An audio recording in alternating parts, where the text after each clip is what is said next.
列車斷纜，千人逼爆嗌救命。冇指示冇人帶隊嘛，動個牌啊，冇指示帶點啊，亂晒龍啊，兩邊站啲人都亂晒。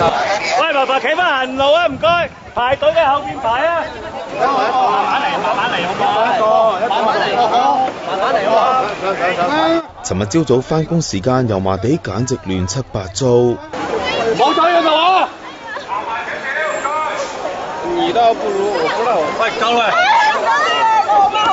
成千人為咗搭接駁巴士逼爆咸美頓街。佐敦地鐵站可以過香港嘅，呢度行去佐敦地鐵站都係10至15分鐘。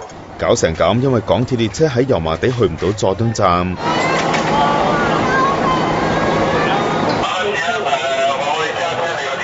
大概7點鐘左右，有一架荃灣線往中環嘅列車，當佢進入呢個油麻地站嘅時候，呢個車長聽到車頂上面有聲響，車上嘅電力供應系統係有故障。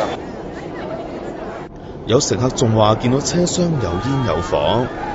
及後我哋喺油麻地站2號月台發現有一條架空電纜嘅電線係斷咗。